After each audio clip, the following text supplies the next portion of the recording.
अस्सलाम वालेकुम दोस्तों, आज की ताज़ा अपडेट के साथ मैं हूं अब्दुल गफ्फार। आपसे रिक्वेस्ट करूंगा, अगर आप हमारे चैनल पर नए हो तो सबसे पहले हमारे चैनल को सब्सक्राइब कर दें और बेल आइकॉन को भी दबा दें, जिससे ताज़ा अपडेट आपको टाइम पर मिल सके।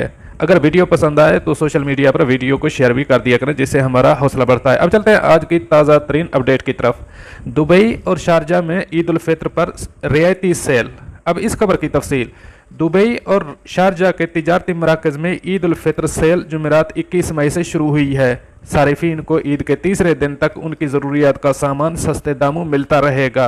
अल अमारात अल यौम कोऑपरेटिव सोसाइटी के डायरेक्टर जनरल मोहम्मद यूसुफ अल ख्वाजा ने बताया कि दुबई के तिजारती मराकज़ में ईद उल फित्र की पेशकशों का आगाज़ जुमेरात से अल तावनिया सोसाइटी की जानिब से किया है।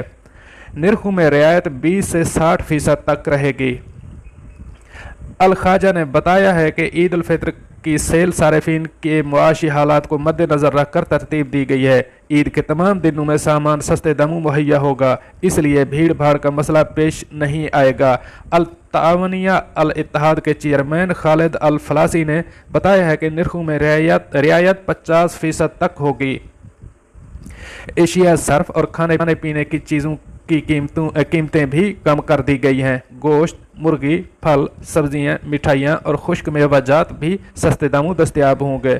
असवाक ग्रुप के तर्जमान अब्दुल हमीद अल खशाबी का कहना था कि हमारे ग्रुप ने ईद उल फित्र सेल का आगाज़ 2 दिन कबल मंगल से ही कर दिया था। हमारे पास रियायत 20 से 50% तक जारी है। दोस्तों, ये थी आज की ताज़ा अपडेट। मिलते हैं अगली अपडेट के लिए, तब तक मुझे दीजिए इजाज़त। अल्लाह हाफ़िज़।